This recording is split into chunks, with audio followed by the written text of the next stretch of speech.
Ich habe mich mal mit den Märklin-Kühlwagen beschäftigt, und zwar mit der älteren Variante der 4508 bzw. 4908. Dazu gekommen ist dann noch eine Brimex-Version. Ich denke, bei diesen Temperaturen da draußen und der Trockenheit ist das jetzt ein ganz schönes Thema, was hier ganz gut in den Sommer passt. Doch bevor es damit losgeht, habe ich noch zwei kleine Nachträge zu meinem Weinwagen-Video. Da habe ich noch zwei neue Wagen dazu bekommen. Die möchte ich euch noch kurz zeigen. Und zwar einmal von Brimex, die 2760er Packung. Da gab es einen leicht bräunlichen Weinwagen in der Variante. Gab es wohl auch nur in diesem Paket. Die 2760 ist 1984 rausgekommen. 15 Jahre Brimex, eine kleine Sonderpackung. Hier habe ich dann mal ein Bild von der Jubiläumspackung. Ich selbst habe mir allerdings nur den Wagen besorgt, weil mich die Packung erstmal nicht so sehr interessiert hat. Um den Unterschied zu zeigen, habe ich hier mal die drei Brimex-Wagen nebeneinander gepackt. Links der neue Wagen aus der Packung 2760, in der Mitte der passende Wagen für den Orient Express und auf der rechten Seite die Standardvariante von Brimex bzw. die gleiche Farbvariante wie auch der Märklin-Wagen 4510 vorher herausgebracht wurde. Und dann hat mir der Alan aus der Schweiz einen Wagen zukommen lassen, und zwar die 46744, den Jahreswagen von 2003. Der Wagen fällt jetzt hier ein bisschen aus dem Rahmen, ist eine neuere Variante, nicht mehr mit den 2 Fässern, sondern mit 3 Echtholzfässern und dem kleinen Bremserhaus.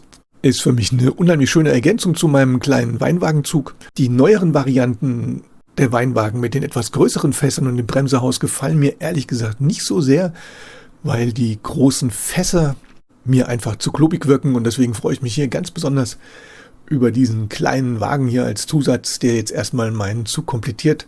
Und deswegen von hier aus nochmal herzlichen Dank und viele Grüße an Alan in der Schweiz.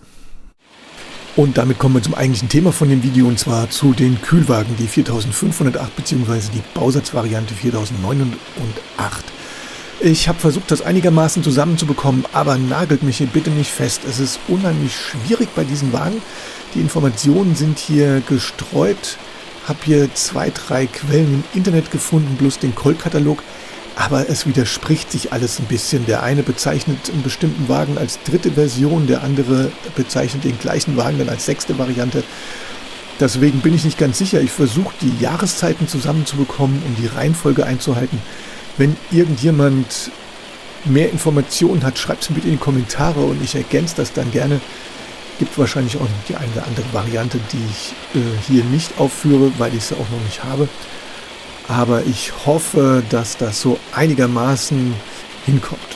Ich möchte anfangen mit der Bausatzvariante, und zwar die 4908 in der ersten Variante mit der Aufschrift Tobler auf der Seite.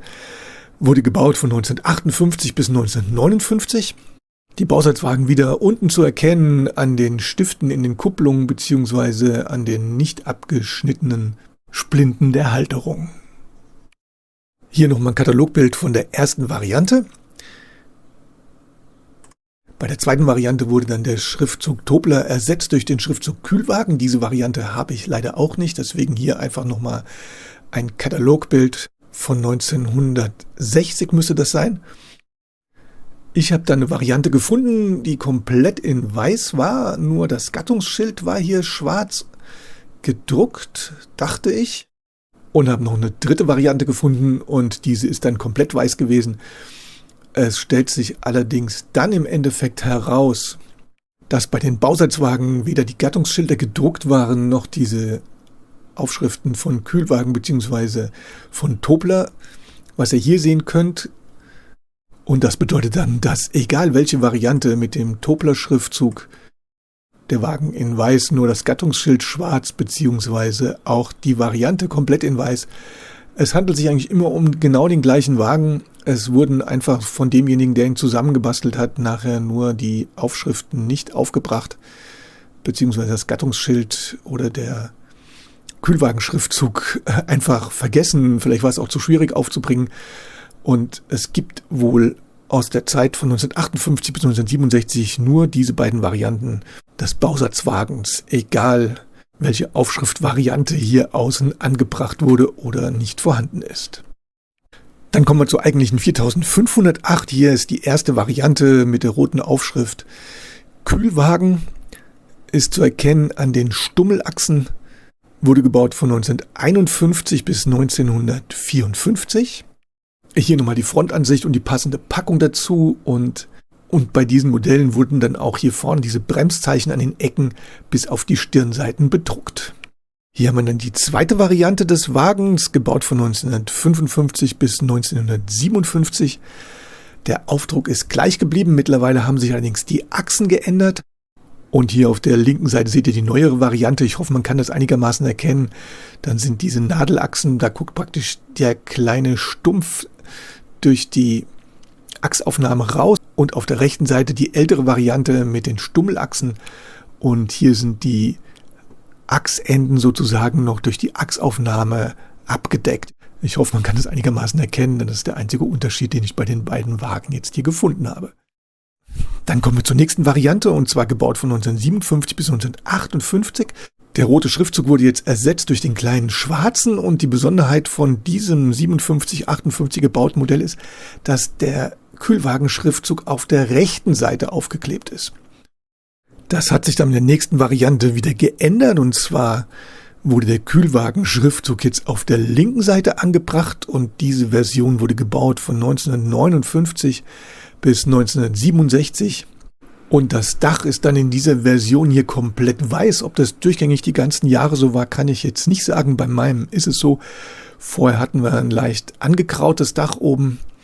Und wenn einer von euch eine andere Variante hat, beziehungsweise da mehr weiß, dann schreibt es bitte in die Kommentare und ich trage das dann gerne nach. Dann habe ich hier die passenden Packungen zu den beiden Wagen, und zwar auf der linken Seite die neuere Variante.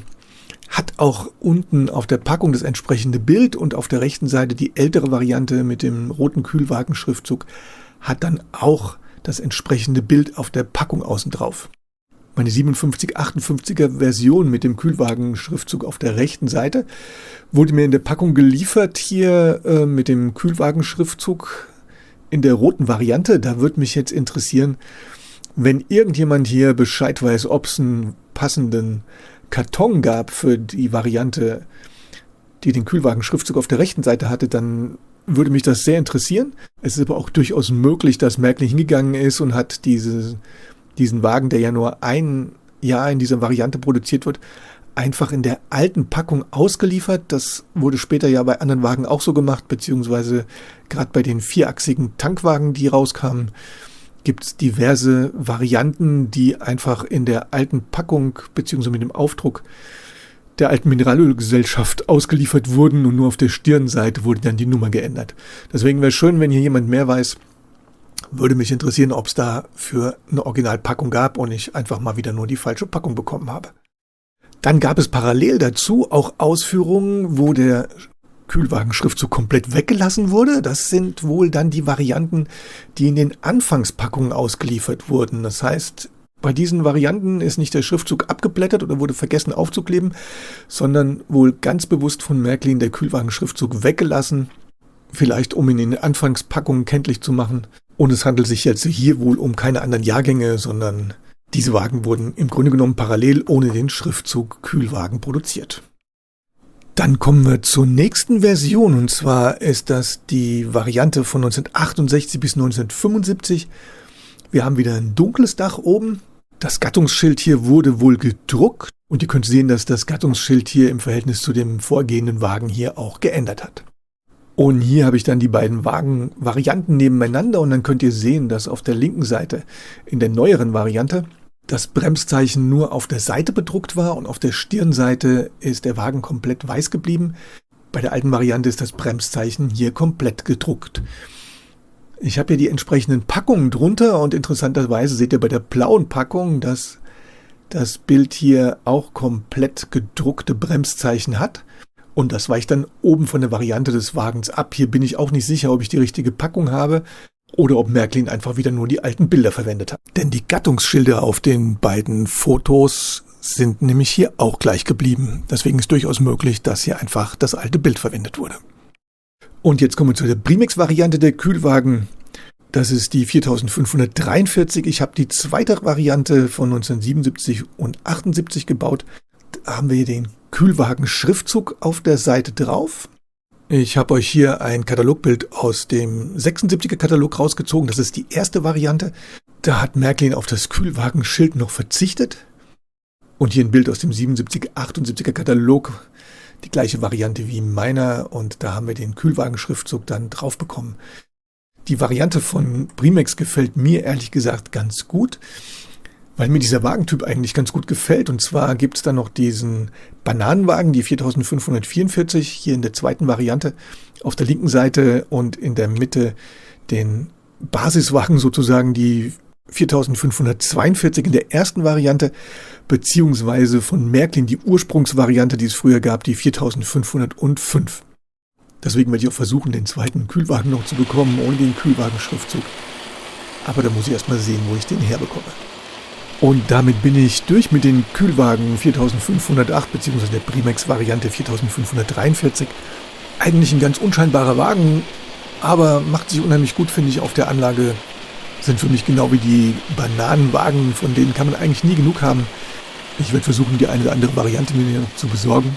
Wenn ihr mehr wisst, gerade zu dieser Packung mit dem Kühlwagen-Schriftzug auf der rechten Seite, beziehungsweise Informationen habt zu irgendwelchen Varianten, die ich hier übersehen habe oder die Daten wirklich nicht stimmen sollten, dann schreibt es mir bitte in die Kommentare. Ich trage das dann hier gerne nach. Ich danke euch erstmal wieder fürs Zuschauen. Demnächst gibt es dann wieder mehr und bis bald.